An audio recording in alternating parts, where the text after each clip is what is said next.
All right, I'm back. Welcome everybody. Yeah, get some more coffee. Lord have mercy. You guys ever get frogs in your throat? Gee whiz.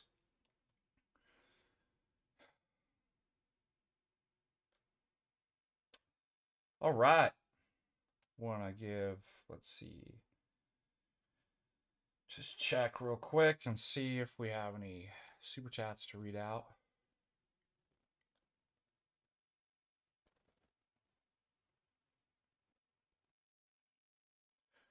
All right, announcements.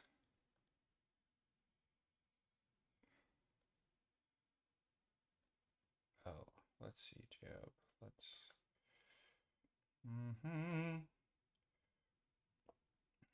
Jeb sent a message into our Canvas course. Let's see.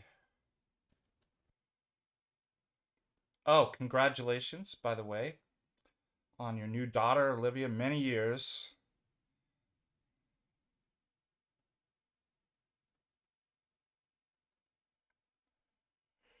You want to finish a propositional logic argument for tag against strong foundationalism. Oh, ouch. Look at that. That you've been working on for a year. Wow. 6 syllogism. Yeah, send it to me.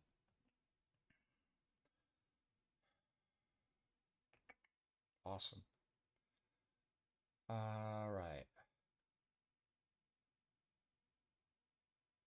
Other announcements. The big announcement is we have Dr. Garby's coming on this Thursday. I could share you the link here. Mountain Standard Time is noon. He is Central European Time, 8 his time, I think. We've been long waiting for this, especially in light of the debate that Jay and I had with Dr. Trent Dortry and Dr. Christopher Tomaswewski's on whether Muslims and Christians worship the same God. Obviously, the Orthodox take the position no, and the two Roman Catholic philosophers that we were debating were arguing in the affirmative yes, because of theories of their conception of how reference works. That, and then they qualified, well, of course it doesn't mean it's legitimate worship, but it's being offered to the same. So all of it depended on their kind of conception of theories of reference, of which I critiqued. And primarily, interesting enough, Dr. Garby's using Dr. Garby's article, the distinction between how reference is fixed with empirical objects is very different than things like God, especially when it acts like stuff more like mental objects, that when you do change one of the attributes that acts basically, or properties or names or things like this, that acts sort of as like on a long conjunction, it changes the overall truth value, changes the overall truth value of that. It's obviously changing the referent. So we'll go into that. And Dr. Garby, who, interesting, like I said, interesting enough, is actually a Roman Catholic scholar and associate professor of medieval studies. And Budapest agrees with me, and we'll go into the kind of details of why Trent and Christopher's arguments fail. I do want to say that, again, they put up a good fight. However, I think that I won the debate in this. I was just thinking about this the other day. If their position was the affirmative And they were giving logical theories of reference that it's impossible that the Muslim and Christian aren't referring to the same God. How do you refute the claim that it's impossible? All you have to do is get somebody, well, the opposite of impossible, it's possible. So if you notice at the end of the debate, that's exactly where I get him. Is it possible that what I'm saying is actually true? And they actually said that. So I think there might be something there. They wanted to see it spelled out more kind of details. But that's the end of the debate right there. That means I won. If your position was initially it's impossible, it necessarily refers to the same entity. All I have to do is get you, and which I did at the end, by talking about the kind of arguments that Garby and others present that, well, I guess that is possible. It's like, that's it. That's why I said at the end, I'm like, that's all I need to hear. Let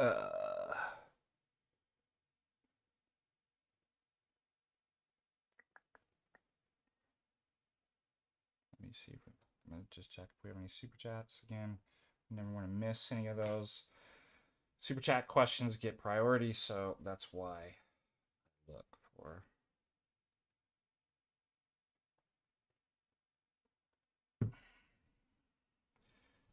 And that really was kind of summarized in my closing statement. And why they actually, now I'm sure they'll backpedal on that now, but they'd actually said that's the best that you could hope for, like a philosopher to. They thought that was actually a good place. Not knowing that, I'm like, you just conceded the debate to me.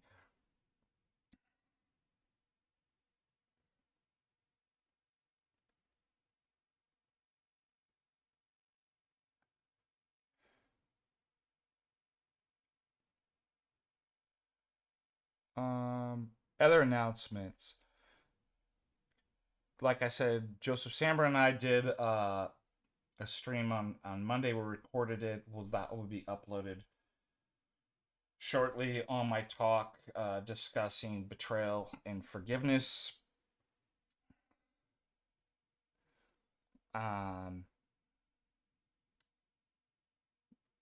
Second thing, I'm still working with Dr. Sean Stidd to set up a stream where we're going to talk about personhood. That's really important, especially, well, just for our theology, but also a tag as well, because people never get this. Well, I get how, tag can prove God, but I don't understand that when people say that, because God is not a proper name, nor is it a rigid designator. Well, what does that mean? Rigid designator means it picks out an entity or means the same thing in every possible world. So the fact that the term God can mean different things to different people or different logically possible worlds can mean us, can mean angels, demons. It could mean Thor. It could Odin, Zeus. Obviously, you can't have an argument prove the existence of God, because that term can mean different things. There is no generic God. There's no rational core that exists. Is a set of, as Richard Schwingburn says, 8 lowest common denominator properties that picks out any more than there's just because we all have arms and legs, that there is something that just has arms and legs. So that doesn't pick it. You have to pick out something actually individual, an individual hypostasis of a concrete, like there's a me that has arms and legs, there's a wife that has arms and legs, but there's no arms and just something that picks out. So people misunderstand this. That's why God means in our paradigm Trinity. So what tags for is Trinity. Well, how does that refute? What about the Unitarian or the Muslim, or the Mormon, the Talmudic rabbinical Jewish God? Well, because in order to obtain the necessary condition for the possibility of knowledge, there has to be mean proportion between the two terms, us and God, who is the necessary condition. That term, as I've argued, or that not term, but that reality is personhood. God is a person. We are persons. That's what bridges the kind of gap between those opposite categories of transcendent, utterly transcendent, infinite, um, uncircumscribable being, and us finite, circumscribed beings, is personhood. This is in our theology. But you can't have a monad or a strict Unitarian God be a person. Person implies a relation to another person. This is in our theology. And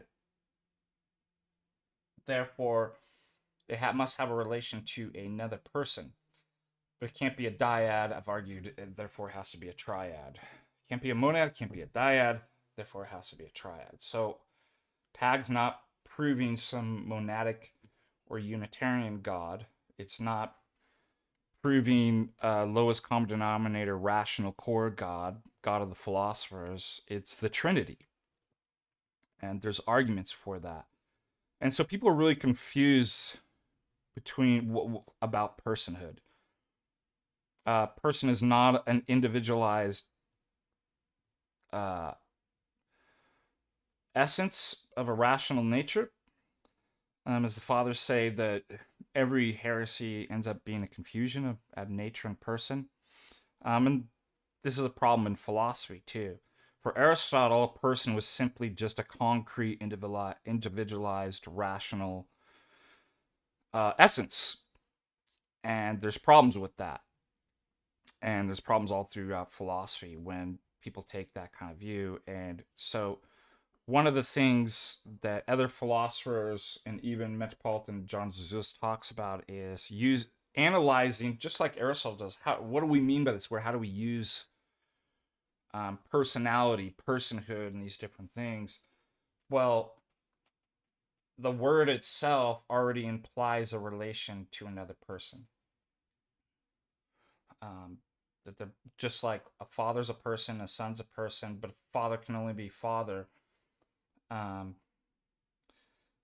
in terms of having a son. And so we're going to talk, Dr. Sean Stin and I are going to talk about that because there's a lot of confusion. And then the other one too is Dr. Stephen DeLay. We are probably going to do a stream on Heidegger. We haven't done that. He's has his DPhil, which is basically the PhD in the UK, from Oxford, and knows Heidegger very well. And I thought that would be an interesting stream. What else is up? A lot of different interviews and stuff coming up.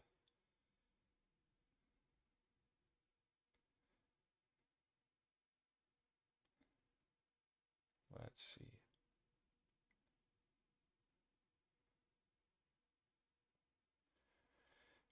Grump, by the way, I do make the I wish I would have made it in the debate. I didn't have time, but I've made it before.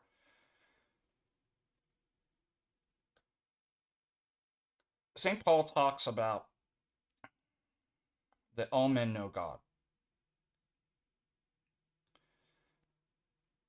Now, if all know God, it's not just the philosophers because they did some a posteriori cosmological argument. What he's talking about, because obviously children don't do that, but children know. They know in their hearts, like noetically. And then St. Paul says that people suppress that knowledge through unrighteousness, which I take also would obviously apply to not only actions but beliefs. So the distinction I make is between the public language that somebody offers i.e. the religious systems and their words and stuff like that, that's all I have access to. I can't see a person's heart. Only God can see a person's heart and know. And so my analysis is just, is the language of the intellect and the public language and the words and the religion, does that refer to the same entity? That I can definitely say absolutely not. And so worship is not offered through that. Now, can a Muslim in their heart, despite their kind of public language and system that's Islam, still offer worship in the heart? Like, well, yeah, like, but I can't make that's above my pay grade. That's only God could see that. So I think it's an important distinction. Yes, somebody could offer worship in their heart despite, the things that they believe and stuff like that, but we just can't speculate about that. So all we have to analyze, does the language that they're using refer to the same? Like, no, it obviously clearly doesn't.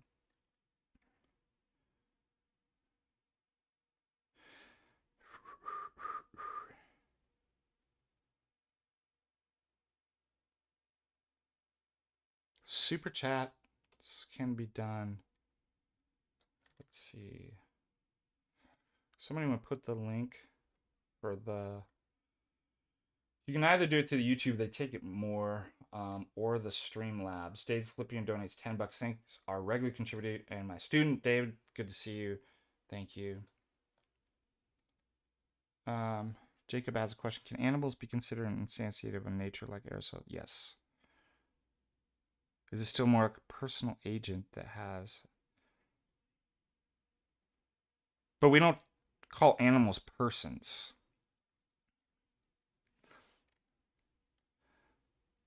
Jade 199, thank you. Yeah, Moldy Apple puts the Streamlabs link there for.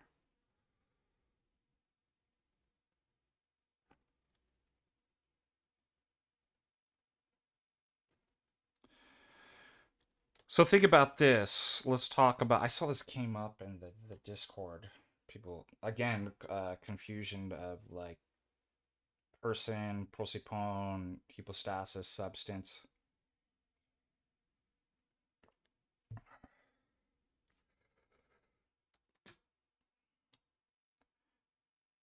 Everything in substance, whether animate or inanimate, has an essence.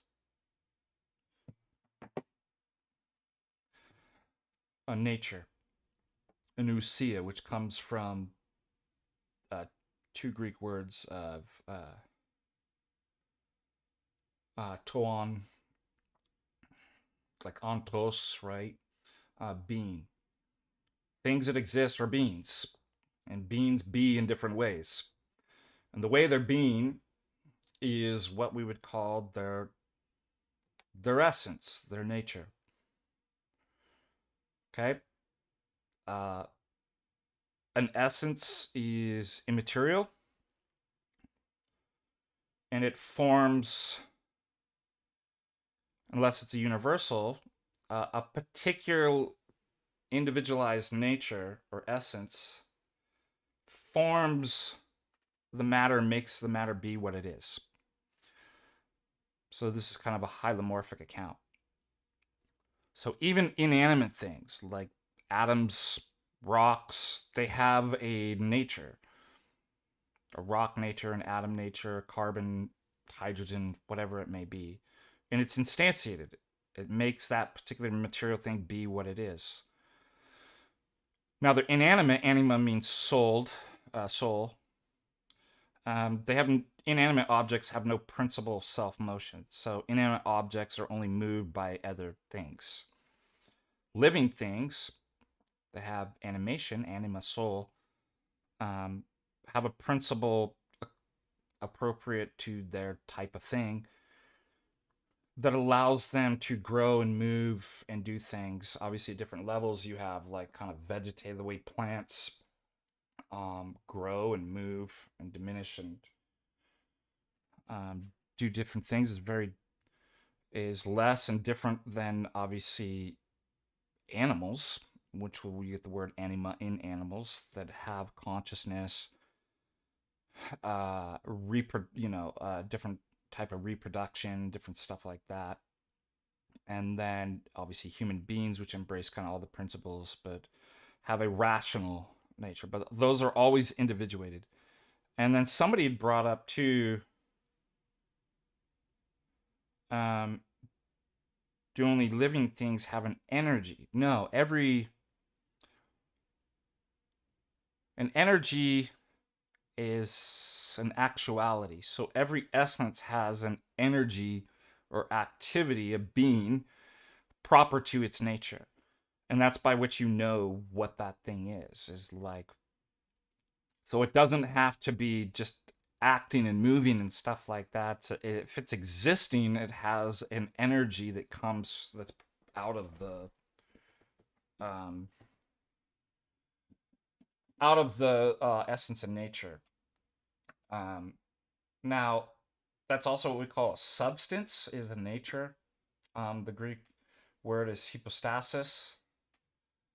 And so, in the older sense of hypostasis, it just means an individuated essence or nature. It's a thing right there, a concrete substance. And you see later with the fathers that the switch from it then becomes hypostasis becomes persons. So no, not every substance hypostasis is a hypostasis that's a person. That's important. Anyways, that was kind of interesting.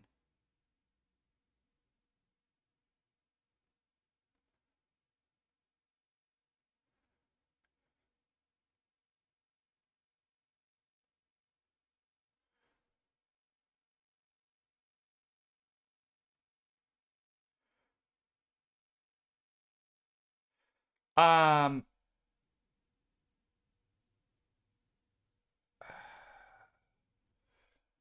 yeah, there sometimes essence and nature can be distinguished. It's not distinguished in every sense, but like sometimes the way it's used, there is a distinction. Um,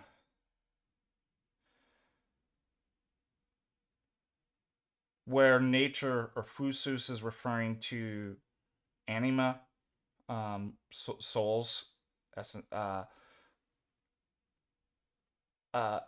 essence ousia could be either a particular, it could be an inanimate, like sometimes essence is just more general. It could be a universal too.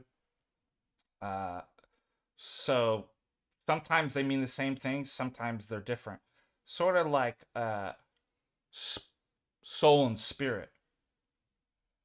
I talked about this when we were going over the catechesis. Father Michael Pomazanski's Orthodox Dogmatic Theology is that he points out sometimes soul and spirit are referred to as the same, but then in other cases it's not, because Saint Paul says soul and spirit in one sentence. That would be redundant. That would be like saying soul and soul. So in other places, spirit means either the noetic faculty, or in other cases, it's the Spirit of God that's only received in baptism of the illumined, right?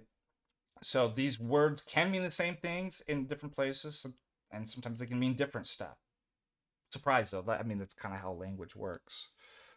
V Scott, $2. Blessed be with you, FDA. Good morning to you. Thank you so much.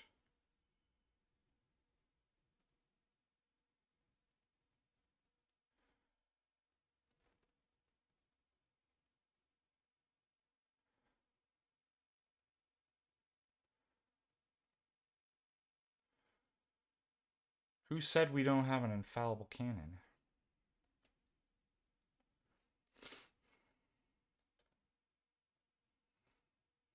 Who told you the Orthodox Church isn't? That's what I want to know. That would be my first question.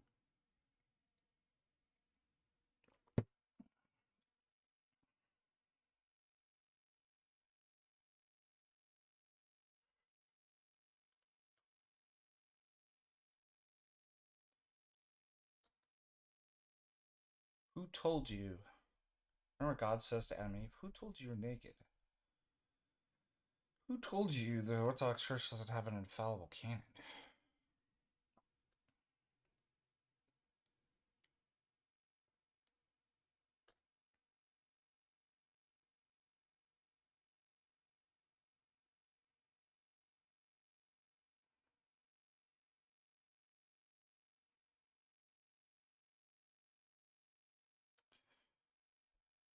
Miaphysite basically reduces to monophysite. Like, because the question is,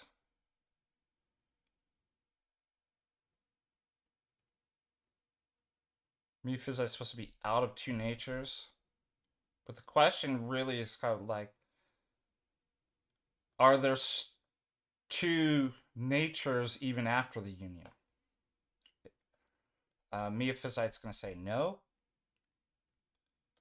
And that's why they're monophysites. So making that distinction isn't going to help them and get out of that. And St. Cyril did not teach that. That's why they don't like the later Cyril and Cyrillic language, that's clearly not Miaphysite. That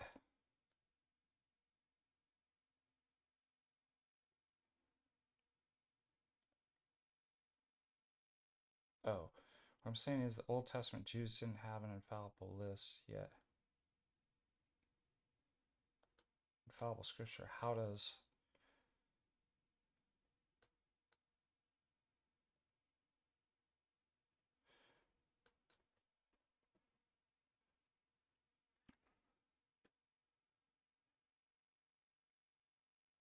the question isn't. So I think there's a couple issues that are being confused here. You don't first have to have an infallible list in order for there to be things that are infallible. So that's the first issue.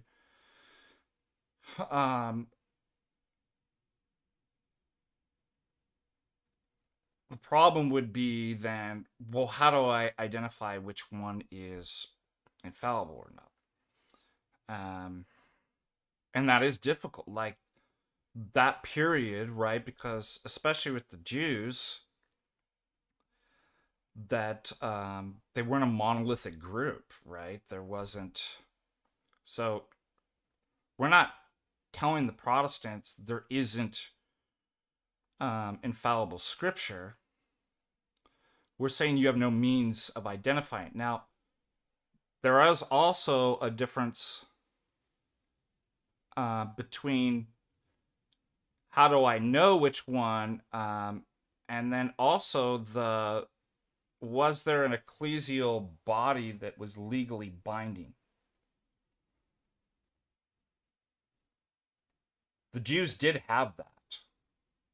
Protestants don't. So that puts them in an epistemically underprivileged. So it's not just how do I know? It is you put yourself in an even worse position of I can't actually identify it because I don't even believe that there's a universally binding normative authority to settle these matters.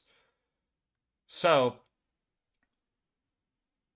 the church does have, so even if there wasn't an infallible list, right, there still was a binding, there was still a usage. The church came and over a long period of time made pronouncements about that. That's what the canon is. So those are two issues. So it's binding. I mean, legally you can't reject it.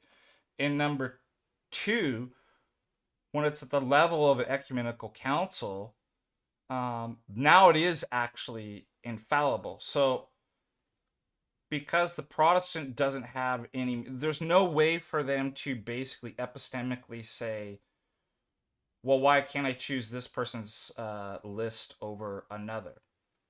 That's basically what the argument is. And this is the way that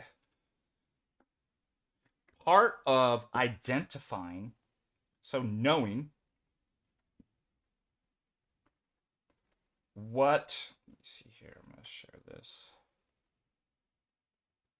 What scripture is requires, let's say, about seven, at minimum, 7 or 8 necessary conditions.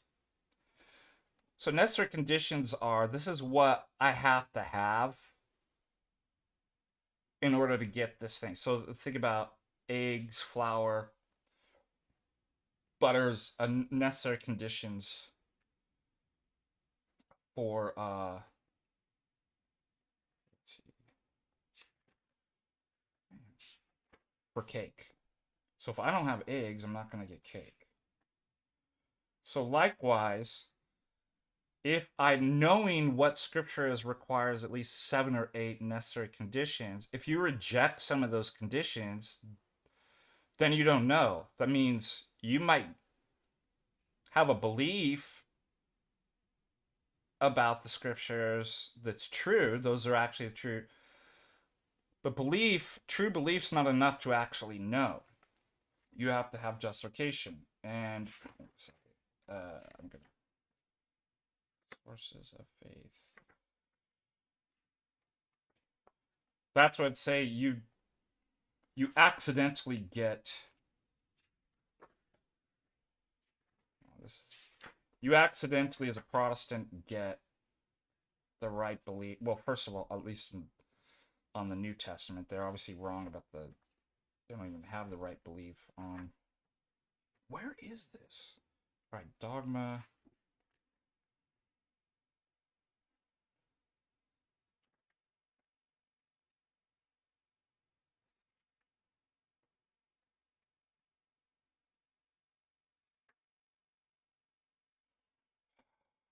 Is it in the introduction? Oh, sources of dogma. Okay.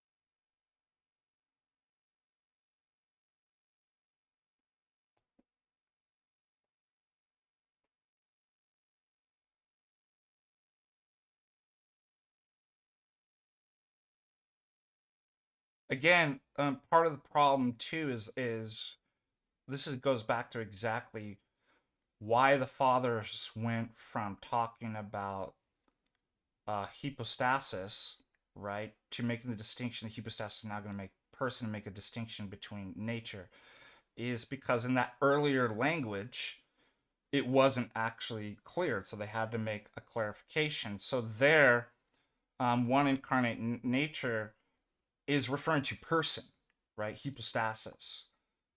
Okay, and so that's why, yeah, it is dogmatized. But the problem is, well, like you asked, what does it mean? You have to go to um, Chalcedon is what clarifies, and you start to get the language of one person.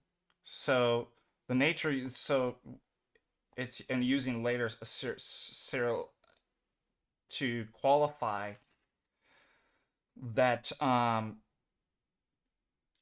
it's united in one person. But there isn't one nature after the union. There's two natures. That's what you got to read Chalcedon. That's exactly what it qualifies. What Ephesus actually dogmatized. So it isn't what the words say; it's what they mean. So you can't be a Christian and then reject Chalcedon.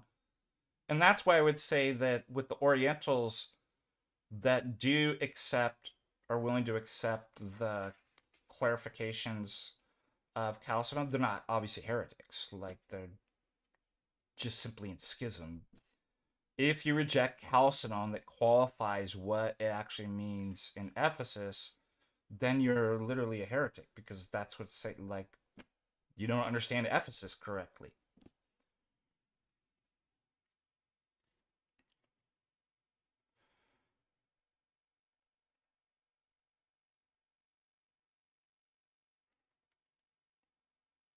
they're not in the same position. First of all, suppose I granted that. So what? Like you're in the that's not a better place to like be um suppose I say the Old Testament Jews were in ignorance, like they didn't actually know. I don't know why that would be a better position than somebody in the church that does know. Number two, they're not in the same position because they had normative authority, right? They had a legally binding, um, and uh, we could even say that they did know. So one of the problems is just because there might have been multiple lists, that doesn't mean that what the authorities of the Jewish people, that it wasn't actually binding. We have the same thing too. Like we allow, right? There were some differences in the list between, like, for example, Russia and other churches. We're not saying this is it in every single one, and Russia's out. What we're saying is the pronouncements made in the councils through the normative authority are binding and infallible. Now, does it mean there could be more? Yeah, but at least the ones that are actually affirmed are. Protestants don't have that. So the Jews actually did have that. So just because not everything was listed or it wasn't at the level that you get later in the church doesn't mean that they don't know, or those weren't actually affirmed and binding on. But like I said, Protestants don't have normative authority, so they can't tell you that Marcion's canon's wrong. That's the point, because they don't have normative authority. And furthermore, they can't know because they reject the um,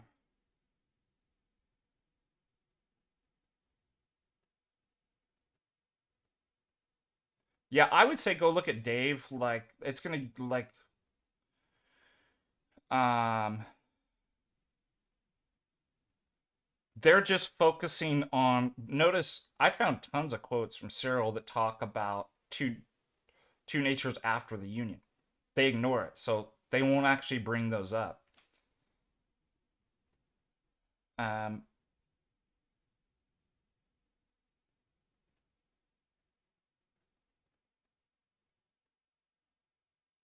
and again, that's why you gotta go to later, like qualification. Like sometimes when I say something or somebody, it's not clear, right? It's like, does the person mean this or that?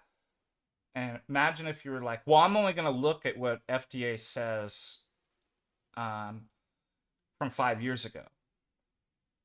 Well, then you're going to be confused, right? And it might look like um, I'm only saying one thing. That's why you got to take the whole in, and you can't ignore all the other writings of Cyril and the other fathers and stuff like that, which is exactly what the Orientals do. All right, sources of dogma, which include obviously affirming scripture. So the necessary conditions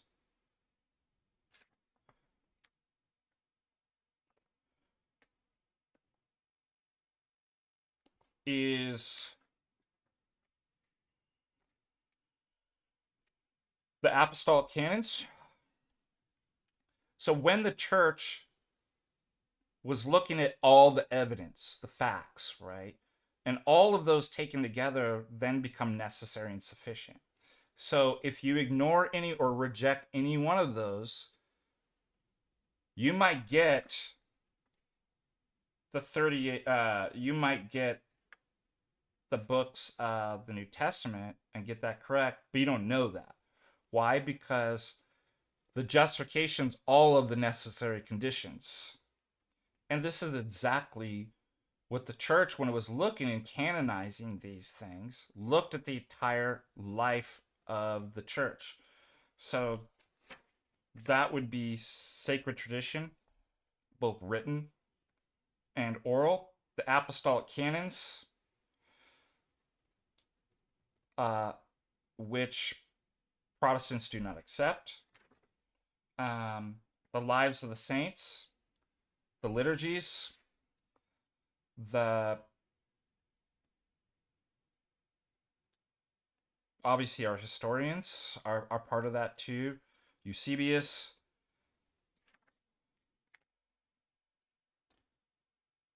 the symbols of faith, the creeds, um, the rites, uh, the sacraments, the rites of baptism, all these different, um, the fathers, consensus paternum, the martyrs, the saints, normative authority.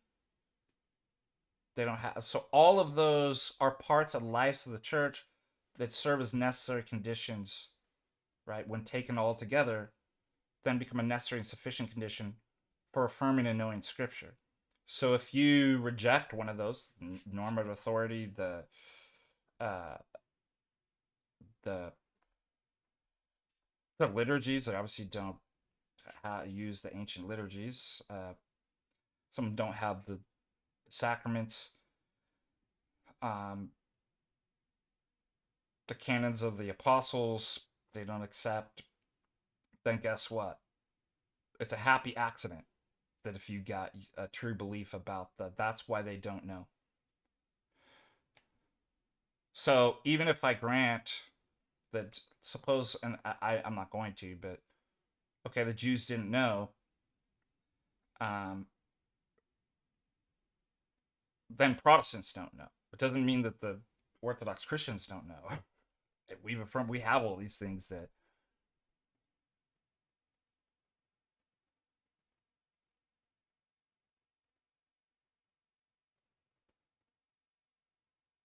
All right.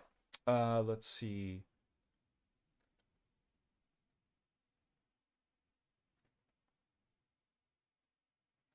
And again, David and Kai and Orthodox Shah have gone all over the Oriental stuff in detail. We're not going to rehash. I'll go look at those videos.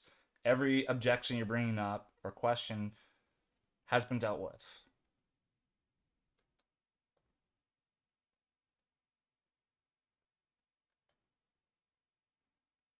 So look that question up. The Toma Leo is not an historian.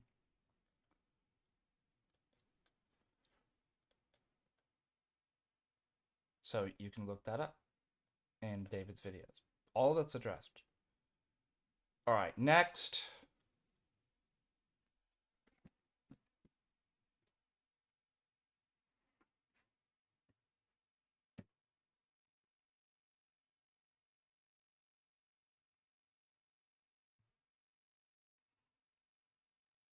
We have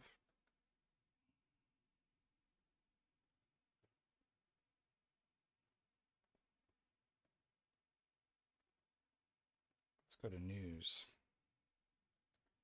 The Norwegian Nous. News.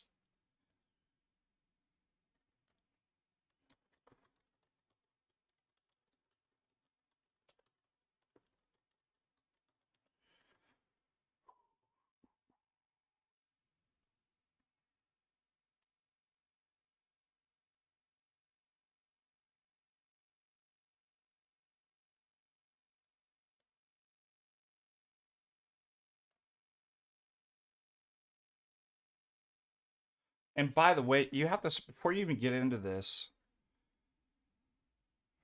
you have to understand, again, the reason why they're reading all this stuff and making the mistakes that they are is because they're confused. They think they have the same error. So I was just bringing up with personhood, that a person is simply an individuated, concrete, rational essence. So that's why they were like, whoa, when Christ becomes incarnate, he's a there, right? A concrete. And so those out of two natures must become one nature because a concretized nature is person. And if we had two after the union, to be two persons. Well, none of that follows if I say, but that's not what a person is. A person uh, is more than a concretized nature. And therefore, you can have two natures fully united in one person. Now, the reason why the Toma Leo, and this is what Toma Leo is talking about, is he's not making the erroneous presupposition about what a person is. That's why, remember, Nestorius's problem is it leads to two persons, right?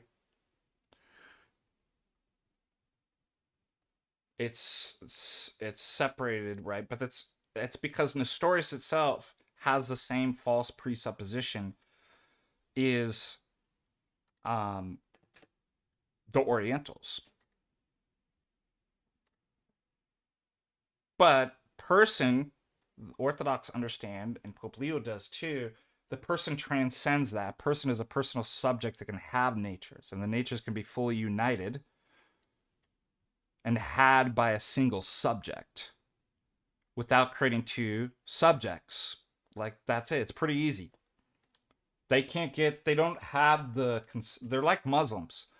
They don't have the conceptual hardware to process or even read this stuff. So they'll go read their false presupposition about what a person is into all of this. So you have to understand the philosophy behind this and why there's errors and these, and why Nestorius errors is because the same precept, he just goes a different way, right? It leads to two persons. They react and be like, well, rightfully so, there can't be two persons, so there must be only one nature after the. But it's the same erroneous starting point. And this happens a lot in philosophy too. It's like the substance, the kind of Cartesian substance dualist and the materialist, they go in different ways, but they all start from the same false presupposition. And this happens over and over again in theology and philosophy. That's like, well, just and then they force you into a dialectic. Well, you either have to be a Cartesian substance dualist or you're a materialist. That's exactly what the Orient. It's like, well, if you're not with us, then you obviously are a Nestorian. But that's a false dichotomy because it assumes there's only two positions, and it only assumes two positions because your assumption initially is wrong. That's what the real problem is, right there.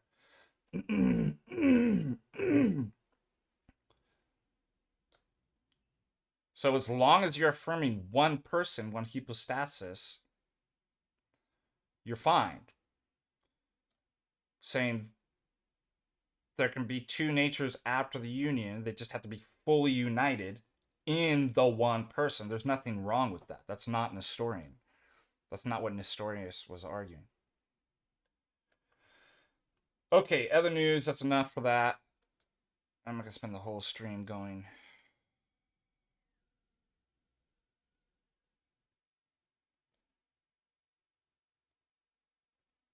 True Orthodox Christianity. Well, canonical. I mean, you spend your whole life trying to figure out orthodoxy, but like, where is it? But what's the question? Where is it? I mean, we're forever learning about the like. Can I describe all of like? Of course not, but um, are you asking where is it? Like, what are identifying marks of?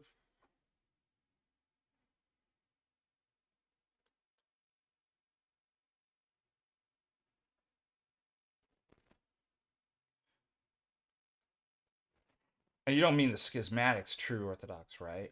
Are you asking like what is canonical Orthodoxy?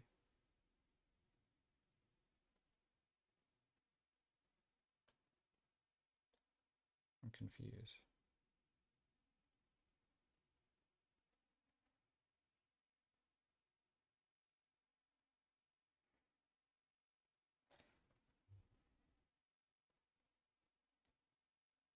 Uh, That's a good question. I actually don't know. I've never heard that. Her leading to Catholic Eucharistic adoration. I'd be open to hearing.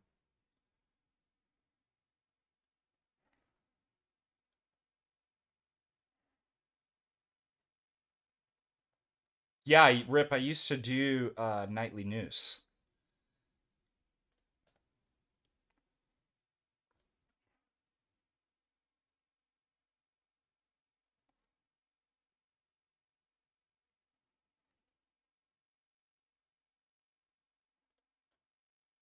Well, one of the things the historical church, like, right, because part of this, I mean, think about it, like when we're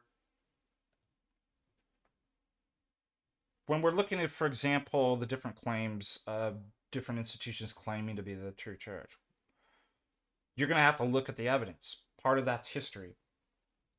And so part of that is, well, what did the early church look like? What did they believe and practice? And does this group look anything like that? So that's why we make arguments against Roman Catholicism, is that it's developed, that's not what the early church believed and practiced. So the same thing with the schismatics too. So one of the things that we see from the very beginning, all throughout the entire church history, is conciliar synodality. Okay, so a bishop, I mean, one of those apostolic succession. Now, apostolic succession is not, as obviously implies a lot of different things, right? They are a legitimate bishop. Well, what does that mean? That means, first of all, they're baptized Orthodox into correct doctrine um, by a normative authority, right? Another bishop, or going back to the apostles. Um, so they're part of a visible body as well. There's a normative authority that has the power. All, power is given to me, Christ says, to go out and baptize all nations, right? That's part of the normative authority. He's given that to the apostles. And what you see is a kataholos, right? The bishop is not. So let's talk about necessary conditions. Obviously, there has to be somebody that's in the church that's endowed with the, right? So if you break off of the church, this is why, Roman Catholics and even Anglicans claim apostolic.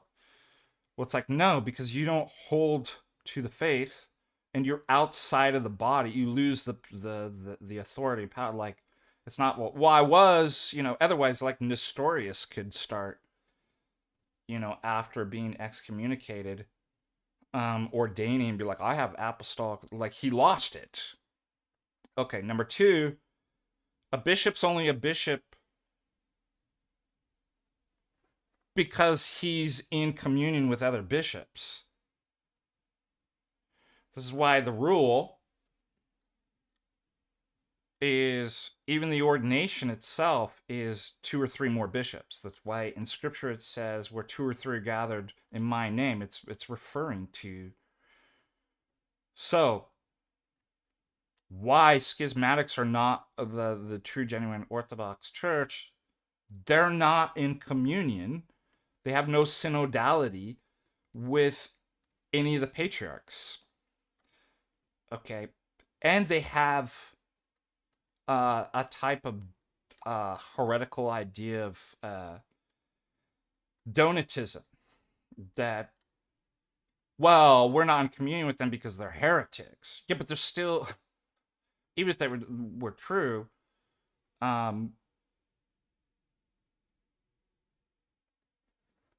they're still in the church until they're formally excommunicated. Okay, so you can't break off and be a sole bishop, right? Just because other bishops hold materially different heresies or something, like they haven't been excommunicated yet.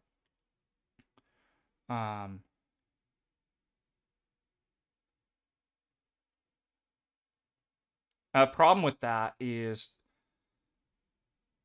if holding a heresy prior to be excommunicated is enough to separate you from the church, then guess what? You don't even know.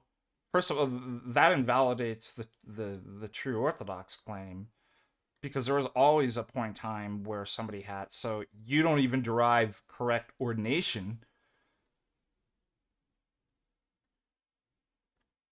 because there was always a point in time where that actually was the case. Furthermore, you wouldn't know if you're, suppose that wasn't publicly known. Then privately, one could, well, this is why it's donatism. Privately, one could, like a bishop could hold something you don't know about, and that means they're not part of the church, and if they're not part of the church, they don't have the authority to ordain you. So you never know if you're receiving the Eucharist, whether any ordination's valid at any time. So it's just totally stupid. So no, it doesn't exist. You don't have sole bishops outside of communion of all other bishops. It's donatism. I mean, I could just keep going on. It's like a silly system. And it's totally modern. One of the hallmarks of modernity is abstractionism. That what's true and real is an abstract set of propositions and beliefs. So, yeah, actually, most people in the general have mental illness. Like, there's a huge problem with a large percentage of having like mental health problems. So, but that's not what orthodoxy is, to be in communion in an incarnational community with other bishops. There's, you can point to it. Oh no, we have the true faith in our heads, right? That's basically what. So it's a fantasy, right? That's not what it means to. I just subscribe to all the true dogmatic pronouncements, and that's what makes me. But I'm a sole Christian by myself. As Tertullian said, one Christian is not a Christian. That's synodality and conciliarity, right? Like, they have to be in communion with.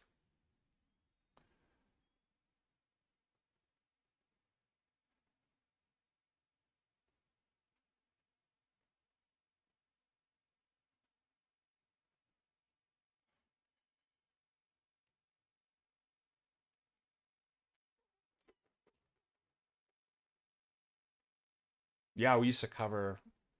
We kind of do that now. Like, I pull up like Twitter and Facebook and just kind of look at news and posts and events and stuff like that, and then we talk about it from an Orthodox perspective.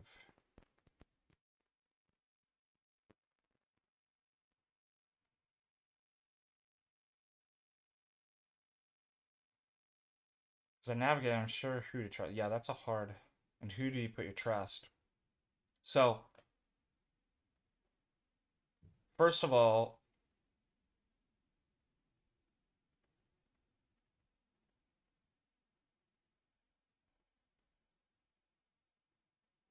you need a canonical church. That would be like, there's problems and everything. But again, until something's formally declared, or it's legitimate, the gift of the Holy Spirit protects. Otherwise, again, we would be in epistemic nihilism. I'd never know at any one time. And this is kind of what you get with Roman Catholic. What the magical formula isn't said exactly right, then it invalidates the sacrament. It's like, so they had this problem. You heard about this, right? There were some priests that didn't say the words correctly, and like all the ordinations, all the marriages and baptisms were invalidated. Well, in Orthodoxy, again, it's not a mechanistic, formulaic, abstract system. If you don't say the magical incantation just right, or if you hold a belief that's incorrect, it invalidates. Again, that's donatism. The Holy Spirit protects the priests and bishops until they're outside of the ark. Otherwise, we wouldn't know anything. We would just be in an epistemic mess. And so, um, this is why even with the theory of reference, basically said it's the mystical and visible body of the Orthodox Church with all of the parts of it that condition the word to refer despite your own errors. Now, once you're outside of the ark, there's nothing to protect. If you change something, if you believe something incorrect, it changes the reference because the Holy Spirit is not using that body to guide the referent to your no man's land.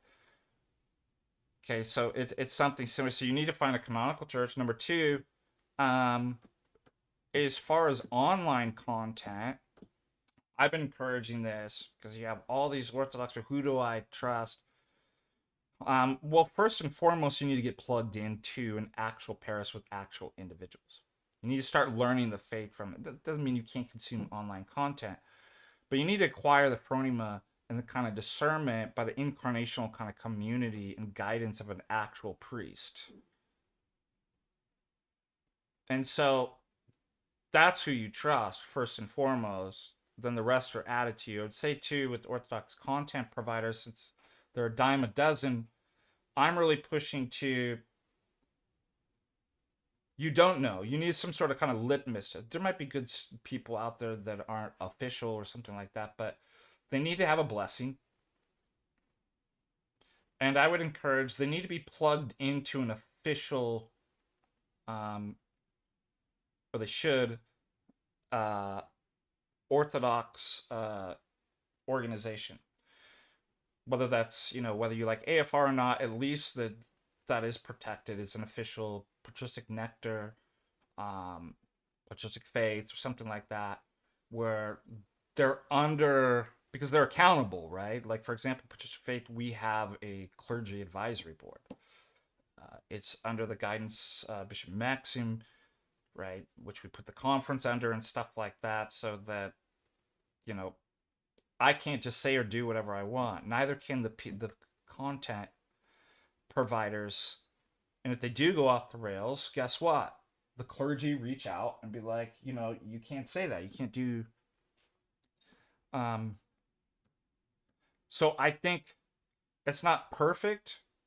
There always be probably like at least that's better than the alternative of the free market of online content provider where you just have to again go through your first coming, you don't know where to look. It's like that is an issue.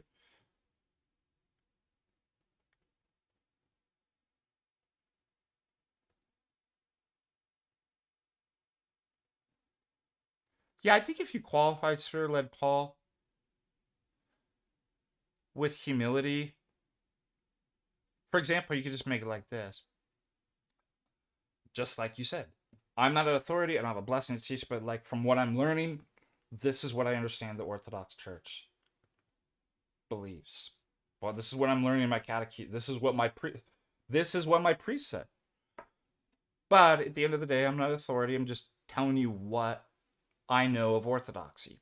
I think that's a humble position. It makes it clear that you're not an authority. You're speaking with authority, and that a priest or bishop could correct you on.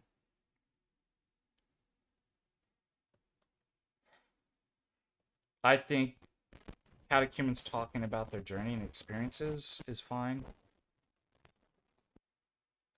I would say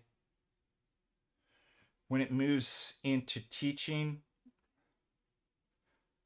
so as a catechumen or a neophyte would be somebody 3 years, up to 3 years.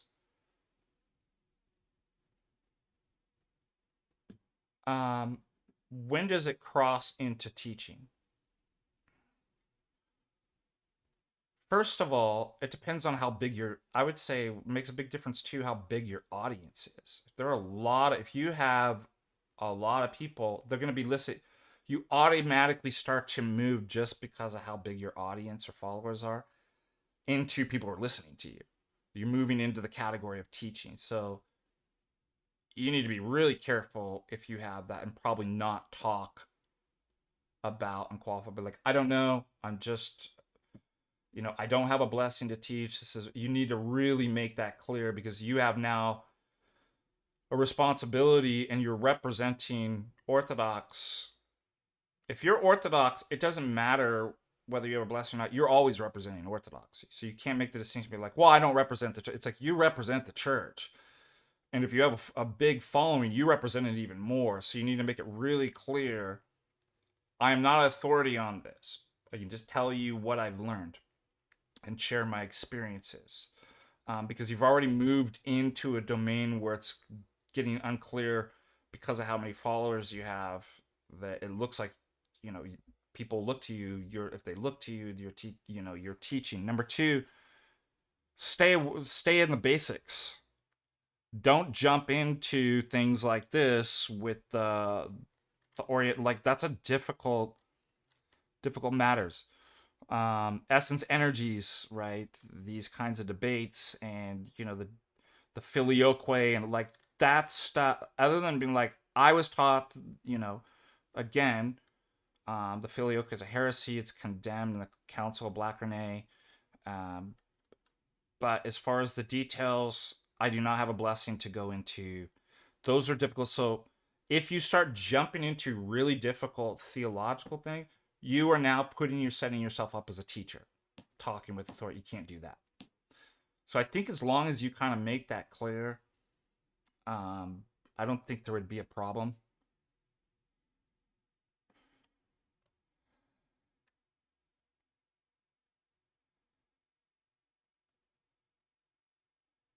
Yeah, stay with the basics.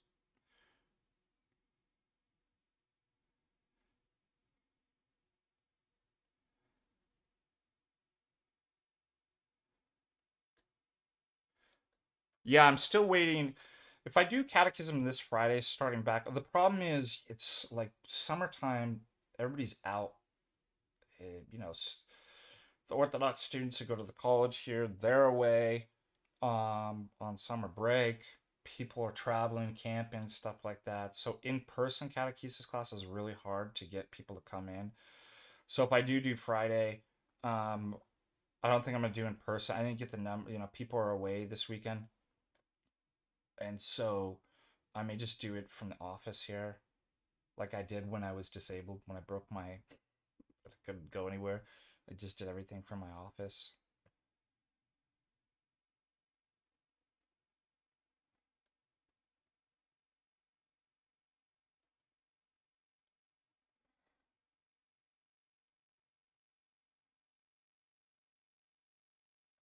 All right, let's see if we have any other super chats.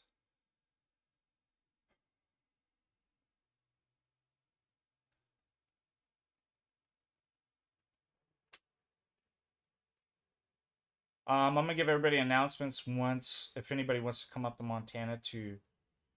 Yeah, I still kind of walk retarded, and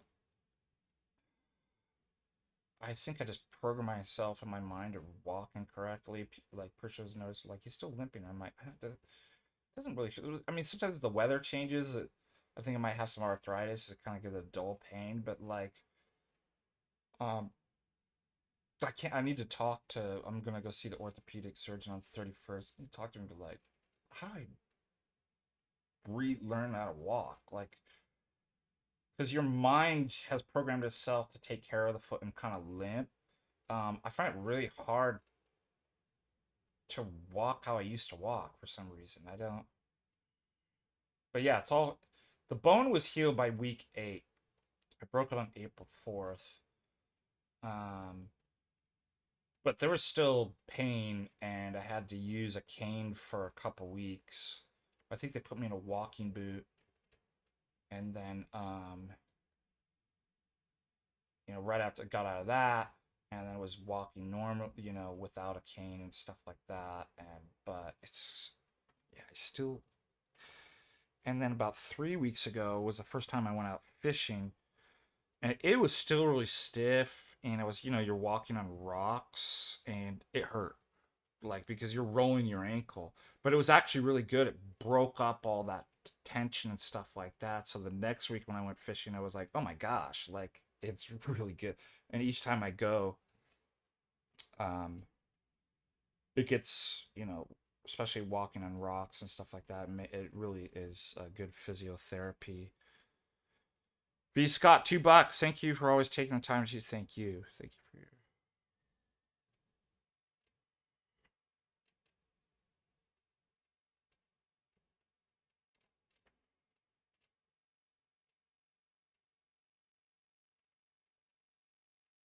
I'm not gonna go anymore. Like again, I'm not gonna go into the details like of all the cat like when it's like a day like Jay always said, right?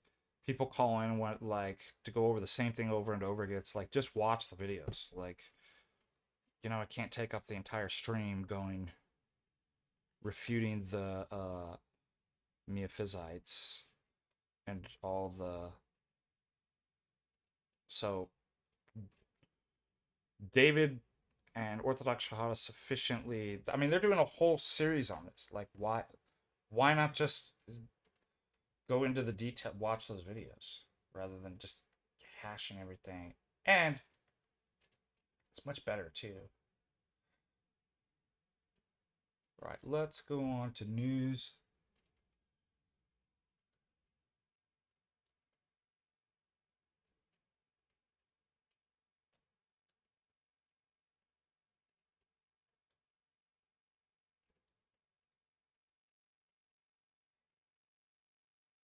So this guy Jack Postal says, Ozzy died yesterday, right? Ozzy Osbourne.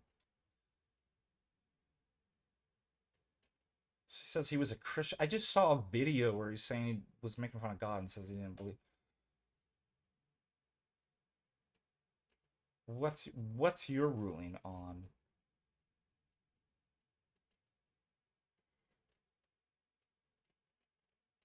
Jacob?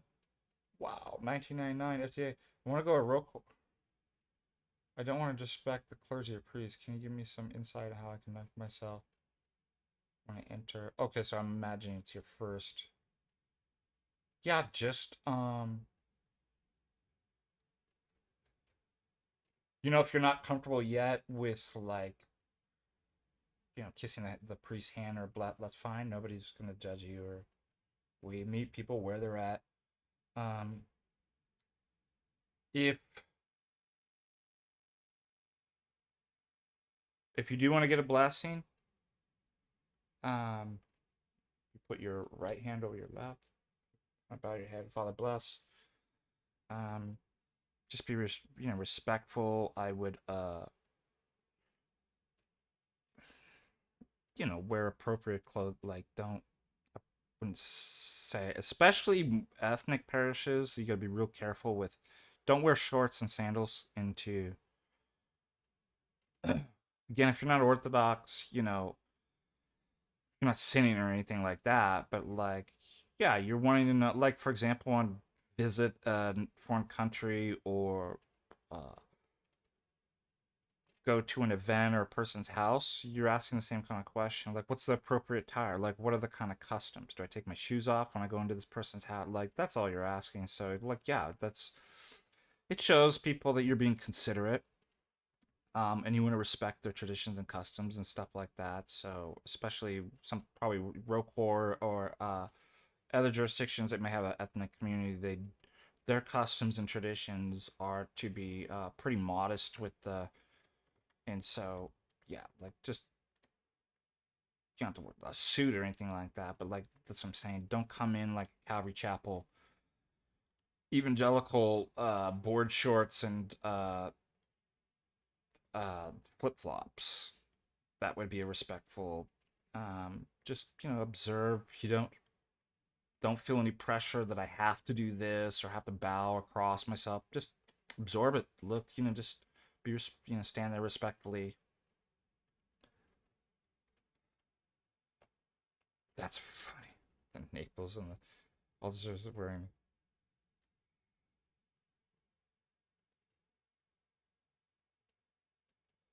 I don't know, man. Languages, like, I haven't been practicing.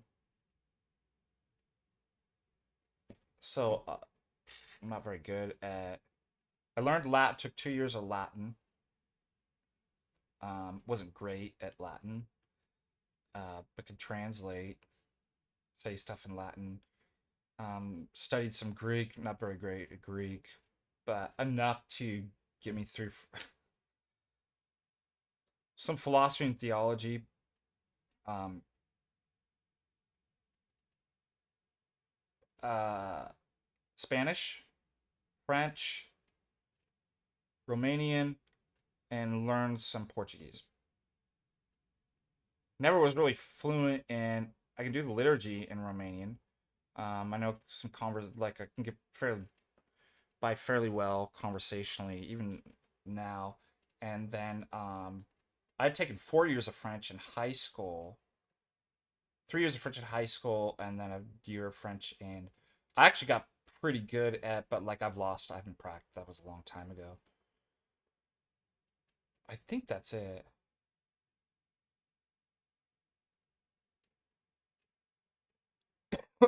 Yeah, rip the good wear business casual. That's a good way of putting it.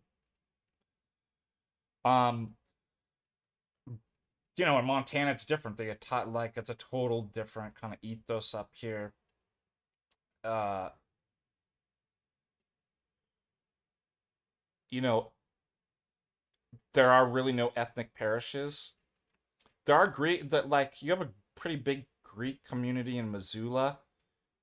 But everybody's just, even if they have like Serbian, for example, uh, families and like they're fourth generation, like everybody's thoroughly American and kind of Montanan up here. So, um, there isn't the kind of pressure of like women have to wear headdresses and stuff like that. I mean, priests wear boots, like, it's pretty casual but it's always opened. Women want to wear and be respectful. People do, like women do, but there isn't the kind of same pressure that like, oh, like judgment, you're not wearing head cover, like, you know what I mean? So it just depends on where you're at and what the kind of local customs and culture. Yeah, let me show you what I'm talking about.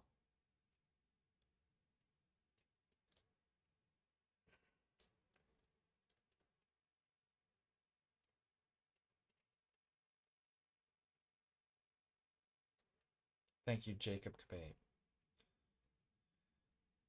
All right.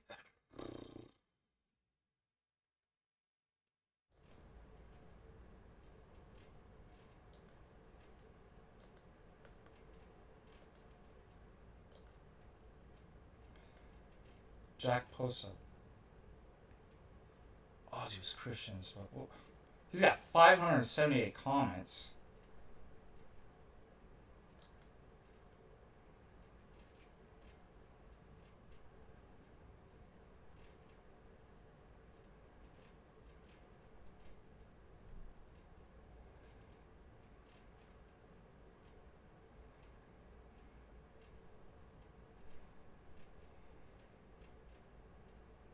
Yeah, people are calling him out. There's no way. I just saw like a video about like an interview.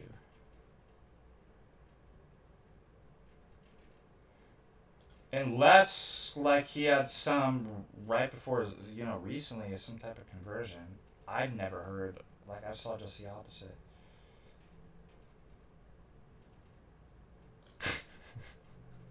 I'll see it November version. That's actually pretty funny. Because Protestants, if you haven't noticed, they really hate the Theotokos. Not all of them, but I'd definitely say there's a vitriol, and God forgive me for saying this. I'm not gonna say it right now. I gotta figure out a language because it's just to even have these thoughts is like blasphemous, like language. So I need to talk around it.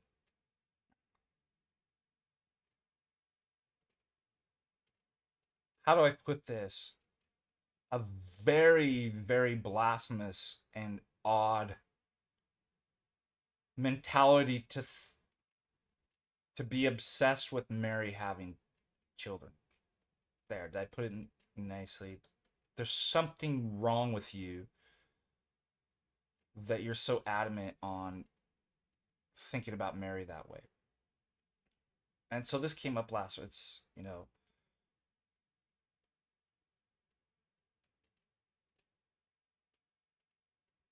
so not only do they not know Greek and can't distinguish Greek word, what that actually means, Delphos. Dude, what? Hold on a second, they don't know. They're so removed. It's a thoroughly modern religion. They're so removed from ancient historical Christianity that they don't know the difference between marriage and being betrothed.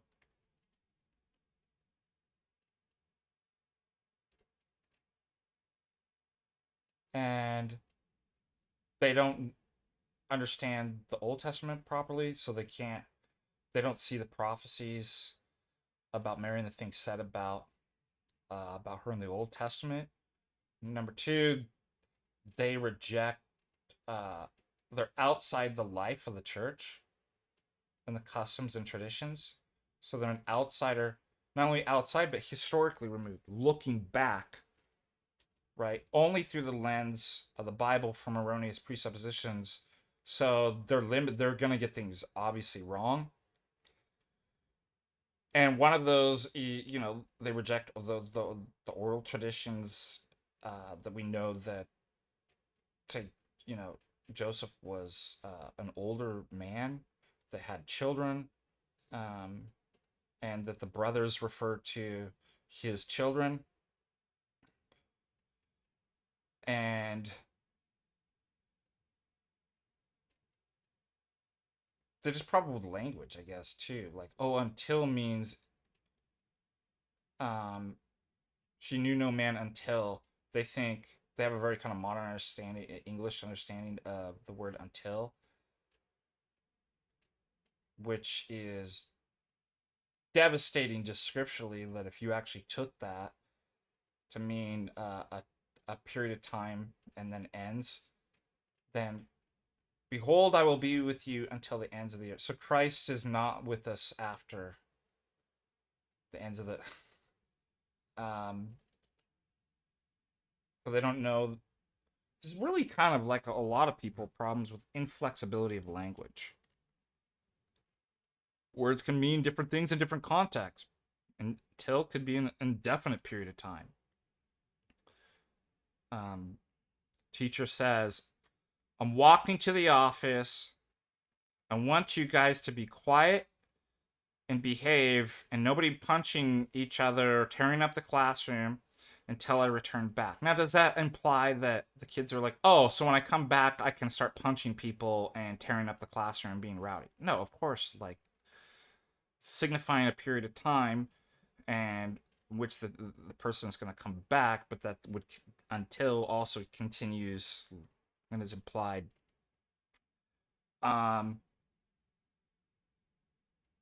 They don't they reject the tradition of the dedication of the Theotokos in the temple, right? That they're so removed from like history, like they don't even know about how that worked. That people were dedicated in the temple, especially girls, to perpetual virginity. That they're well, notice this too. They have no monasticism or no principle of setting one's life aside in virginity. So they're obsessed with, these people seem to be obsessed with sex, which is problematic. Forgive me for saying that. But I would say not all Protestants, because I came out, I was a Lutheran. I had no problem with the perpetual virginity of Mary. Like, I didn't think she actually had kids. Like, so I don't know what these guys' problem.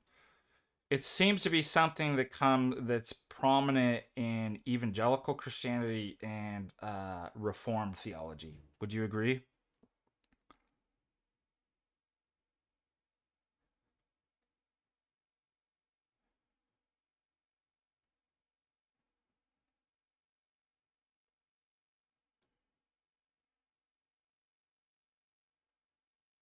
She was sinless in the tradition is she's sinless in actions.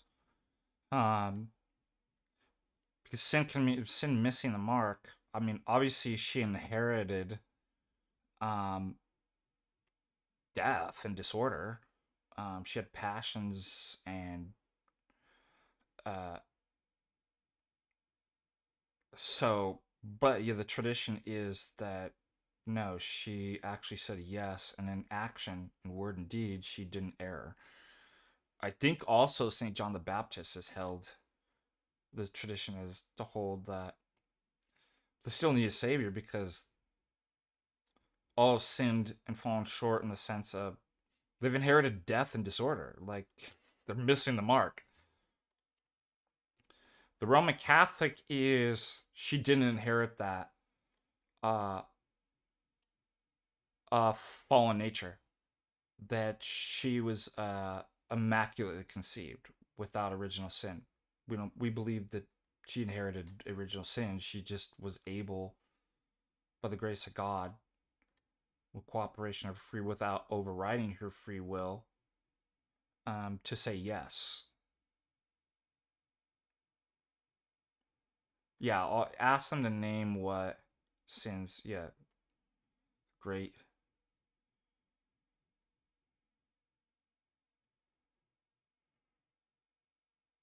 Well, two things. The grace of God, like what protects you from. If I ask, like, for example, you don't sin in a particular day or like an instance, what I would ask, what protects you from sinning? Like, wouldn't you be like the grace of God and my free will, like cooperating with? That's what the answer is. Like, what is the reason why you didn't sin in this particular situation? You'd be like, by the grace of God and my cooperation, my free will cooperation of saying no to sin. Like, Mary did the same thing in every instance, as far as, yeah.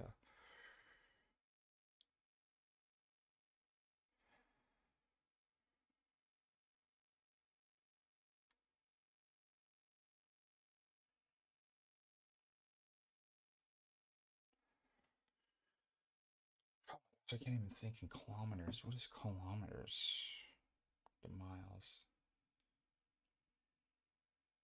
I do the conversion.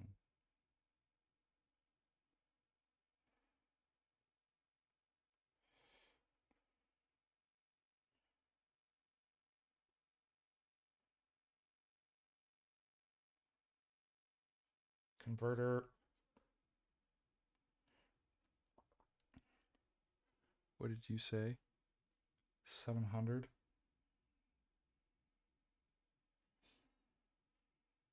That is far. 434 miles. Was that like 3 hours?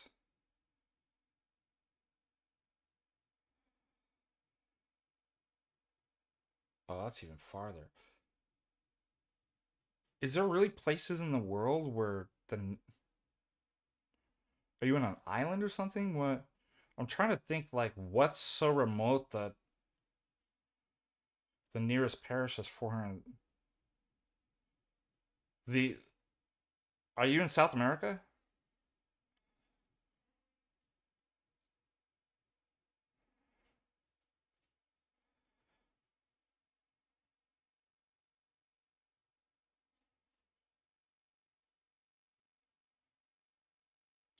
Che, flaco!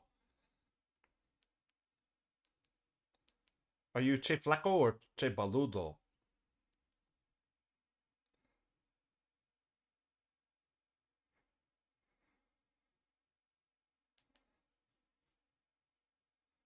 There's parishes. There's a bishop in Argentina. I think you're not finding the.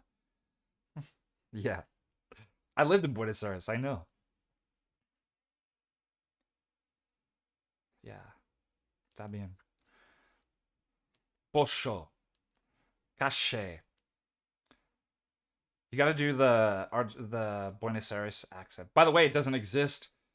Have you noticed that? If you go north, they don't speak that way. I spent time in I had a girlfriend in San Juan. Um spent some time in Mendoza. Um,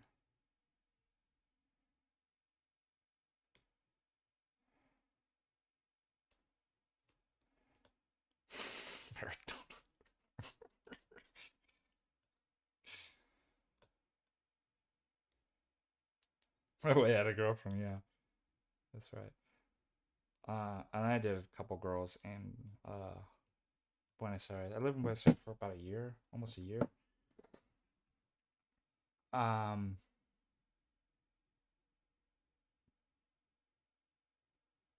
oh, you know what? I'm gonna pull up. I'm gonna try to find my apartment in Buenos Aires maps. See if you know. This will be fun.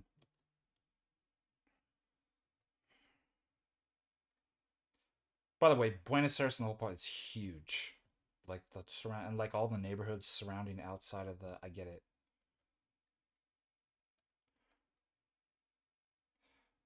I mean, keep in mind this is a long time. This is before I was even married. I'm going on 18 years in my marriage. Have you noticed I'm a very sentimental person? I like, for some reason, pulling up mentis, naturalmente, naturalmente. Um, the mind, like sentimental, like the bring to mind. I like the. All right, let's go. We're dedicating this stream to Buenos Aires. Holy smokes, dude! I don't even know what I'm looking at.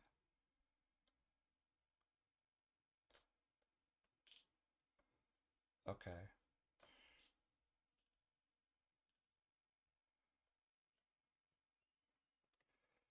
All right. All right. Let's look. Let's pull it up. You guys ready? For a friend. Buenos Aires is awesome, man.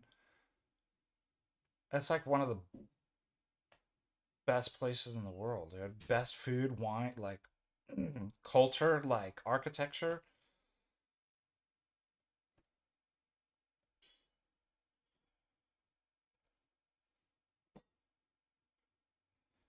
So this was 2003 to 2004 I lived. All right, let's look this up here.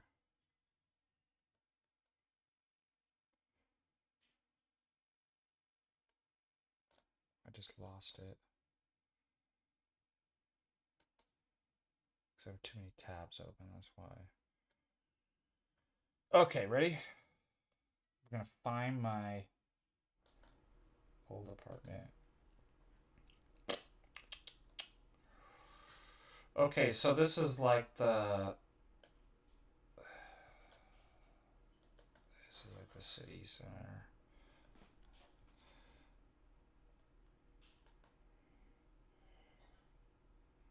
Like the famous area of Palermo. Really nice. Recoleta. Where's Recoleta? Over here somewhere.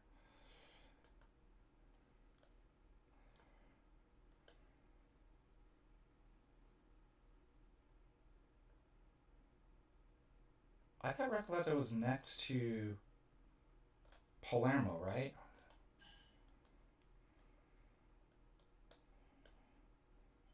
Or is it below?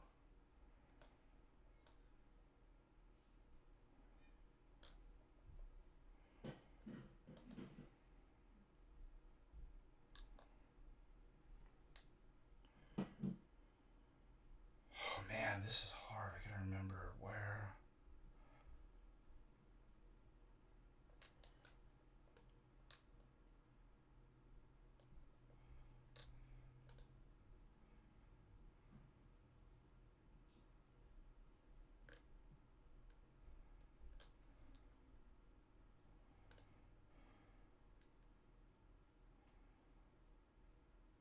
Dude, it's been so long. I've forgotten.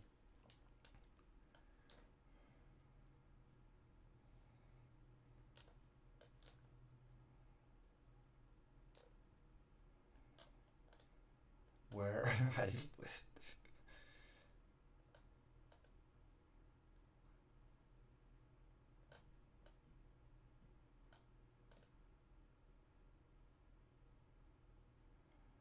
it's somewhere over here. Alright, I need to locate myself. So here's Palermo. Where's Recoleta? Up here?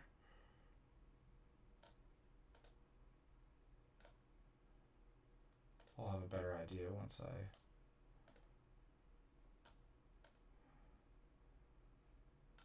Why can't I find Recoleta?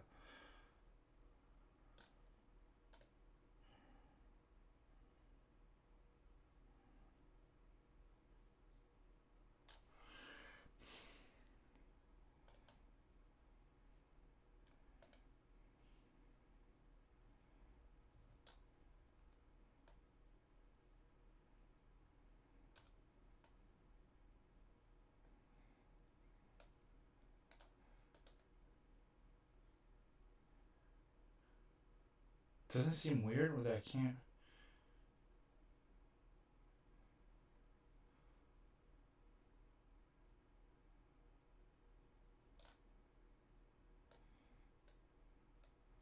Right, I'm zooming out because I'm getting confused here. Okay, alright. I'm in the right area though, right? Here's...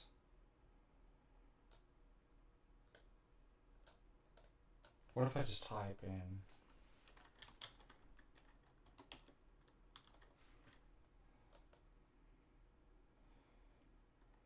Okay.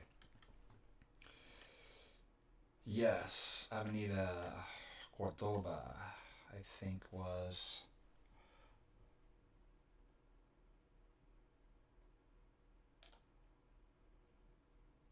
Yes. Here we go. Somewhat this neighborhood right here.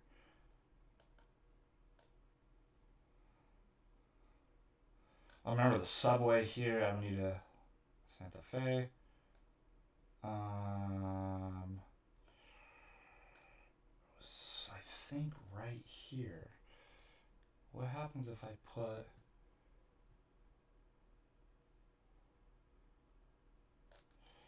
here?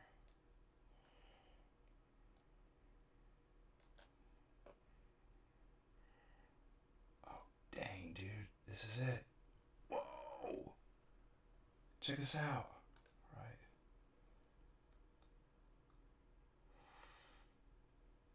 Think that's it, right? Up there we have like a penthouse suite, right? If I remember correctly, I think that's it. Or was it this? Was it here?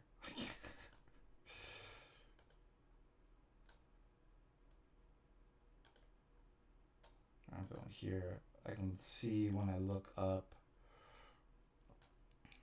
It's funny, they all kind of look the same, don't they? That looks like it's it right there.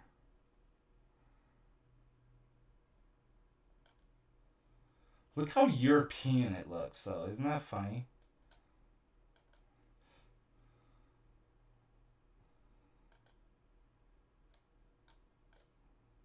Man, I loved it here. It's fantastic. But yeah, it was this intersection I remember, so I just can't remember what. But it was something up like this, where up top it was like a 2. Anyways, there you go. Now you know that's where I had my apartment.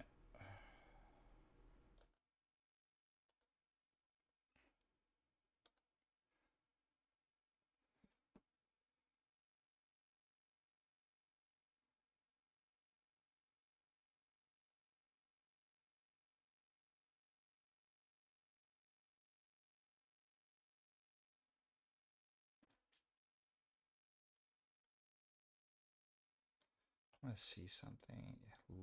Maybe I will find like a picture of.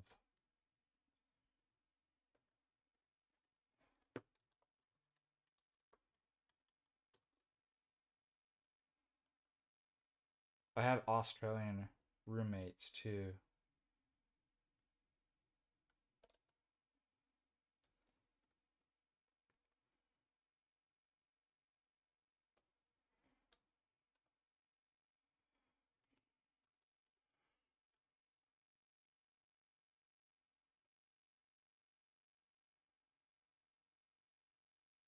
can't find it. All right.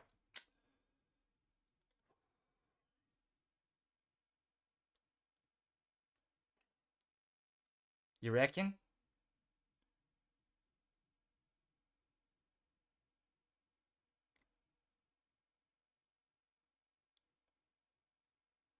I will never get. It's because people complain about tabs. That's the reason why I'll never get rid of them.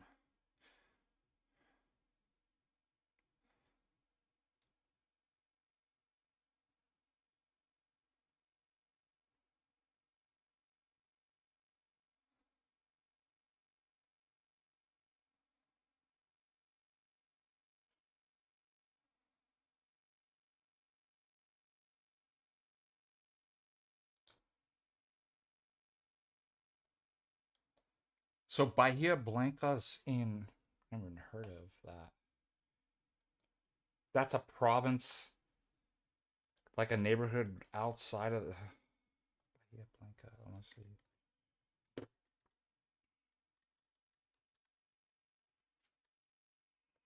Let's see how far out that is.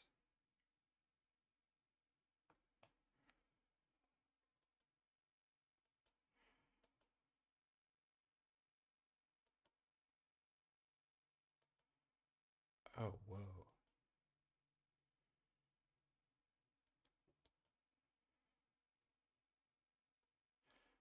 Oh, it's in the. I got it. Wow, you're actually, yeah, that is far.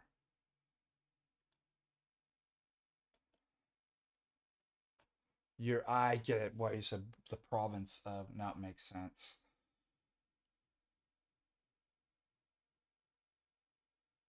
That is actually really far. Yeah, I don't have no idea. You're gonna have to move to Buenos Aires. But supposedly some great Orthodox, a great bishop, and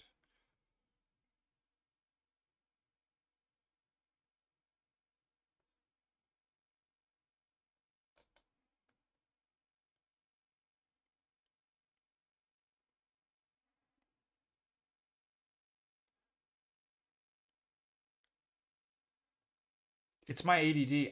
I'm telling you, I reference all those tabs. Like, and if I even if I make them a favorite, out of sight, out of my like I for like, and I can't find it. So I'd rather have a little bit lower CPU usage and be able to find the stuff that I want.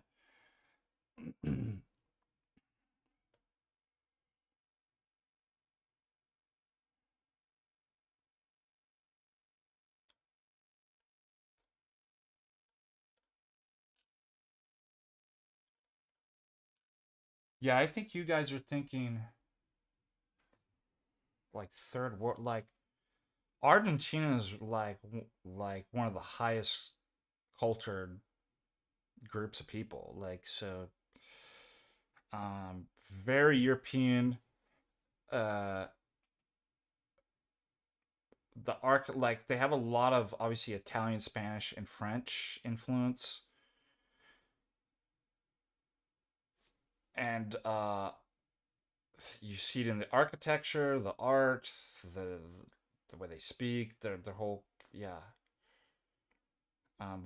They're very different than a lot of other Latin American people and countries.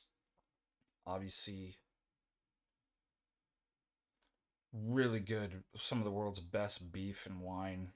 So, I mean, it's a really cool place to be.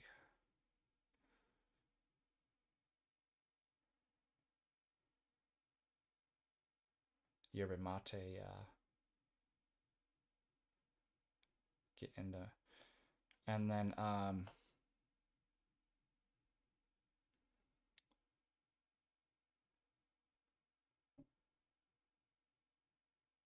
what was it? The de leche, the alfajeras, alfajeras. Dude, I miss those. Remember alfajeras? Dolce con leche. I got addicted to those things, man. I would actually have to go down to the liquor store to get like alfajeras. Oh, I have another announcement. I almost forgot. You guys will like this.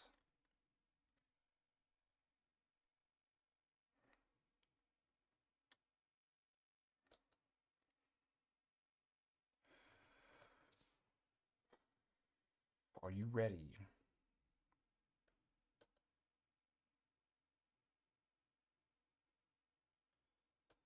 I just accidentally closed down the... 1 second, go back. Pull you guys up. YouTube Studio.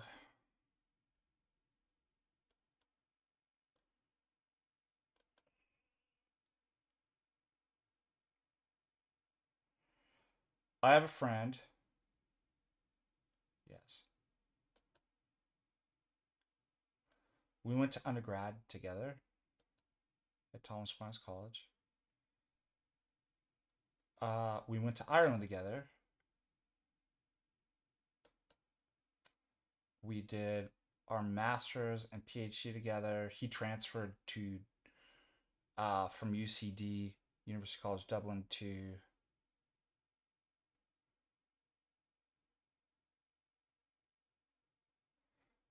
Trinity College Dublin. Our departments were combined, so it was really easy to do that stuff. And he got his PhD like a couple months right after me, so we finished about the same time. And he works as a bioethics professor at Harvard Medical School, and then he is the chair of University of St. Thomas Bioethics. He has an endowment there. Friend of mine, Dr. Timothy Furlan. Our department here at Carroll College brought him out to speak on emerging biotechnologies and the ethics of that. I am going to upload that and probably premiere. It was a really both scary and interesting talk. So that was the other piece of news that I wanted to announce.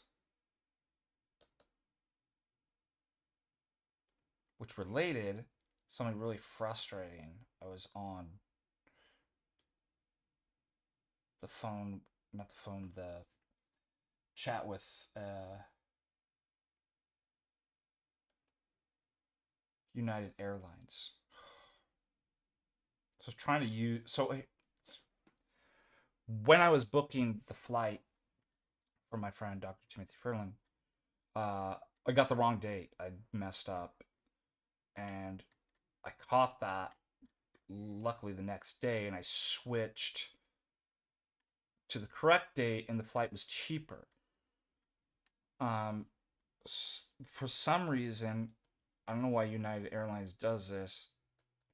They didn't give me back. They didn't refund my money. Like the difference was like $200 or something like that.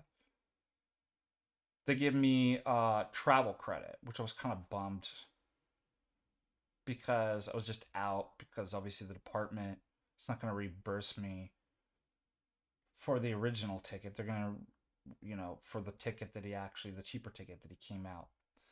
So I'm like, okay, it's not the end of the world. I have a $200 credit I could apply to a flight. So I tried to book a flight yesterday and apply, and it would work. And it's because even though I paid for it, and I incurred the loss, I booked his name, flew him out. He was the person, and so they were telling me, well, only he can use it. I'm like, what a stupid. Why would you give him travel credit when it's my money? I understand your frustration. I'm like, stop telling me you understand my frustration. Like, I want my money back. I'm like, unacceptable. Like I said, arguing in this chat with this agent. I'm like, this is crazy, dude. Like, you're telling me they were like, well, it's policy that only the person who flew is booked in their name can use the travel credit. I'm like, but it's my money. You're stealing my money. Like, this is, I'm sorry, but that's just and I'm like, that's crazy. So there's nobody in United Airlines above you that can make this right. I'm sorry, sir. I understand you. I'm like, oh man. I'm like, I'm not accepting it. Unacceptable. I want my money back. And I sat there arguing with this person in the chat. And it's like, you know what? You guys do this stuff all the time. Like, I know for a lot less inconvenience, usher people vouchers. I know you can do it. Make it happen. Like, Divided Airlines, yeah. I'm sorry, so I'm like, I don't want sorry, I want my money back. Like, you idiots. You don't have anybody, never in the history of United Airlines has anybody been able to go above the normal policies and fix and rectify the situation. I find that hard to believe. Yes, I want a solution. I want you to fix this. I don't want an apology. First of all, I shouldn't have even been given a travel credit because I fixed it within 24 hours. Like, I should have gotten my money back. So that's United Airlines. I think I'm just out $200. But I mean, this is crazy, man. I have been nothing but a loyal customer to and use them and use my like, and this is what you treat like again for a lot less. I mean, they can hand vouchers out. Like, this is crazy. It's just like, yeah, thank you. So I was a bit upset, but these things, kind of help me in my spiritual aspect of like, I've got to just work on myself not to get angry and um use these opportunities to grow. What else are you gonna do? I mean, you've got to like really just kind of boil things down to some things in your control and some things aren't. And the things that aren't in your control, you're gonna have to just offer it up and be like, what can I do with the situation? I can work on myself, I guess. So forgive me for getting angry. Um, I can work on myself. I can become better. Isn't that a great thing? That's kind of a positive way. And I wouldn't I need these kind of opportunities to kind of learn these things, and they'll keep coming the rest of life, for all of us. Things that we don't like, but we need the things we don't like so we can work on ourselves, see ourselves, and become better. Yeah, flying is it just, flying ain't what it used to be. And I'll tell you what, uh, there's three airlines that fly out of Helena: Delta, United, and Alaska. They always have to do with such a small, there's literally only two gates. Now the upshot is it takes me exactly 15 minutes to go from my apartment to the airport, park long-term parking, go through security, and be at the gate. That's amazing. It's such a small airport, such a small town that I actually love that aspect of it. The downside of that is um, you only have three airlines. Tickets are usually a bit more expensive, and then uh, you always have to have connections. So I believe Alaska connects in Seattle. So sometimes you have to go this way to go that way, which is weird. Delta hub, the connection is in Salt Lake, and United is in Denver. I hate Denver. Terrible city. I don't know why anybody would live in Denver. And it's just like this flat, like plain. Like, I'm gonna look up. I don't even know the closest ski resort from Denver because the mountains are like actually far away. It's not even. What's the closest ski resort to? Maybe it's actually not that bad. Ski resort.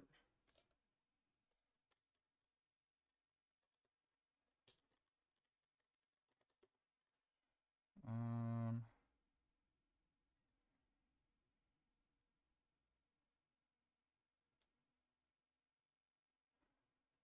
Winter Park. How far is Winter Park from? Here's where you have to. Directions from Denver. Let's see. Denver. I want to see how far this is. This is the closest. Hour and 30 minutes. That's how far you have to drive to get to the mountains. And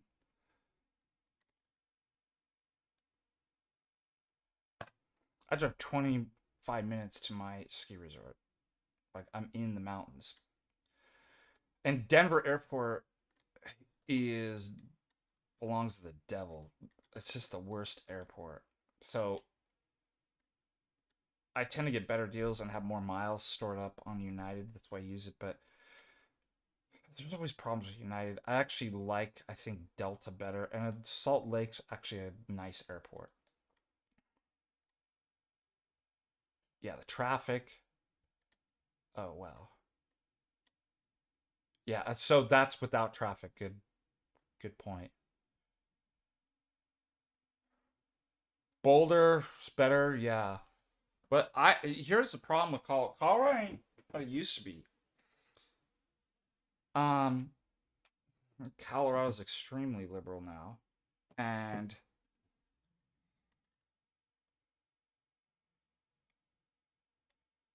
uh, it was the ski place. I heard that not only is it like you're gonna pay 180, $200 a ticket, um, it's just totally overcrowded. So yeah, good luck. Have fun skiing in Colorado. But it used to be, yeah. I mean, it's still good resort, like the best resorts. But like, if you want to deal with that, pay that kind of money. Um, that's you have free will. That's on you.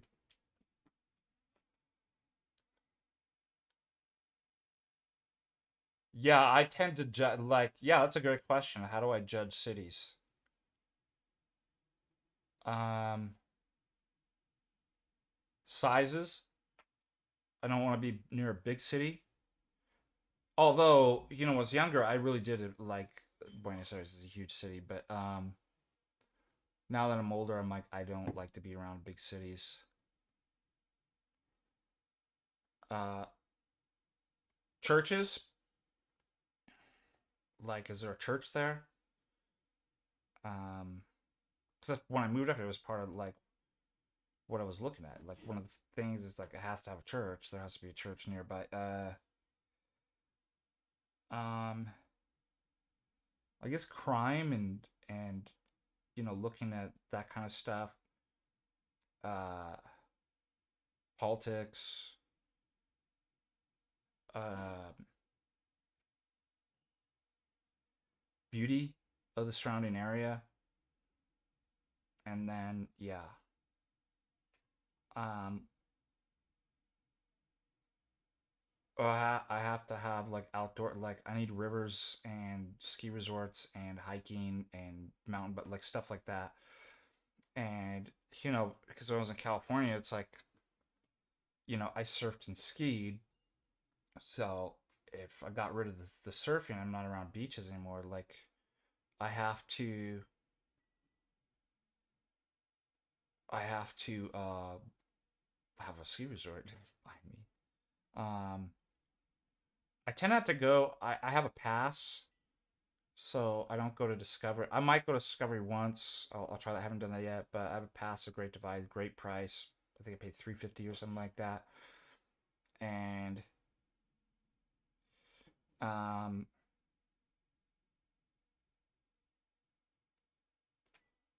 I get like 3 free days at Whitefish and like the other place I can go. I do Smooth Max. I do tutoring one on one.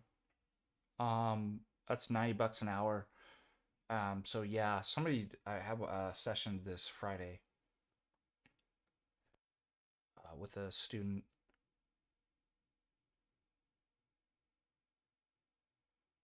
But isn't that cool living 25? I wish I was lived closer, but 25 minutes to. Yeah, Ben's cool.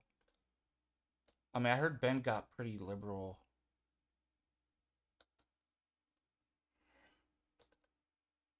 Anyways, that's my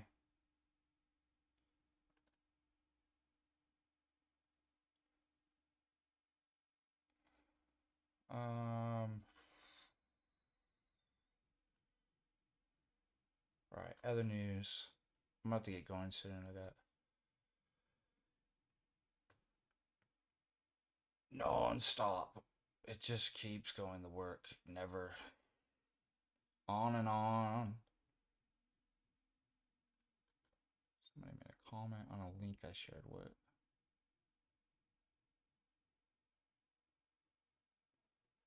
Oh, cool. It was a link on the Garby. You absolutely cooked in that debate. Thank you. That's cool. This person said that. Let's see.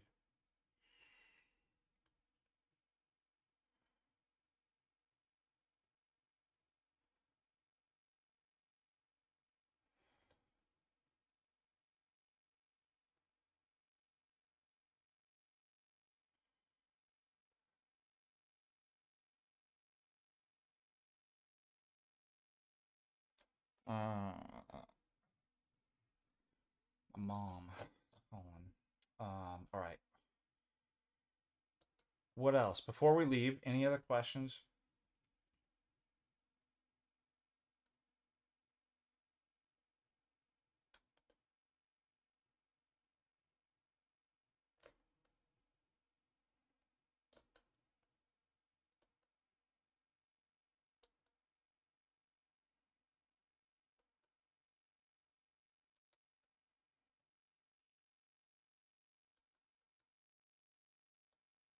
Snow cookies, $2. Thank you so much.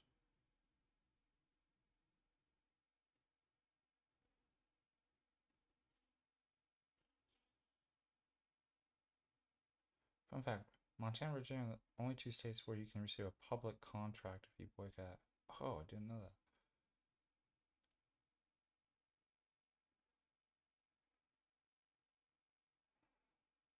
Yeah, the popular Patristic Faith by St. Vladimir is good. I'd recommend. I don't see any problem with that.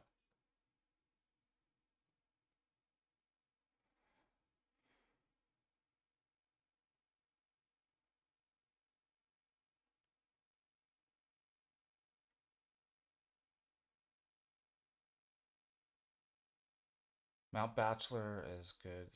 Yeah, it's made all the hipster Richie peeps. Gross.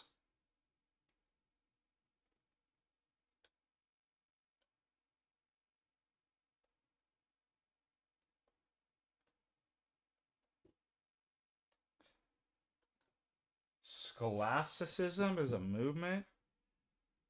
I mean, again, these words mean different stuff. Like, sometimes it means like, kind of intellectual rigor and stuff like that. Obviously, there's not um, Western scholasticism. Like, can people use scholastic language at times to win over the other side or explain stuff to me? That's fine. Uh, but um, the Western philosophical theological project of scholasticism, absolutely not. Like, that's there's presuppositions built into that that are anti-orthodox. Greek metaphysical presuppositions. Um, I would say an overemphasis on abstract propositions versus kind of incarnational Trinitarian theology. Um,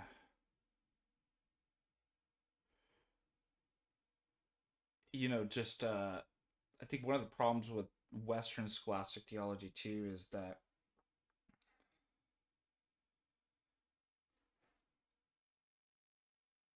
these just ridiculous distinctions. First of all, in some sense, it's a foreign way of thinking in life to orthodoxy. But this I mean, what is the joke that you have scholastics are arguing? Um, how many angels can you get on the tip of a pin? I mean, that's kind of shows the absurd. It's like, well, if we say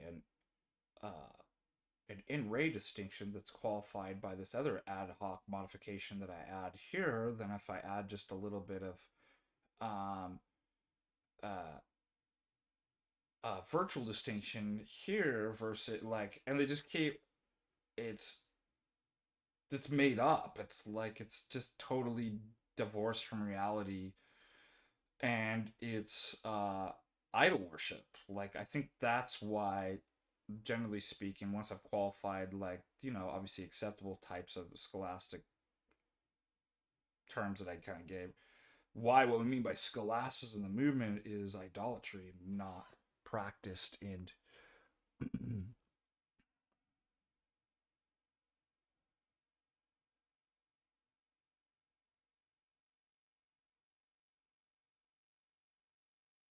All right, that is it. I gotta go. I gotta go.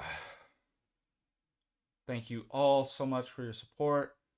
Um, keep you posted about the upcoming stuff. I'm gonna try to upload and then premiere Dr. Timothy Furlan's. Maybe I'll do that. Maybe we'll do that today.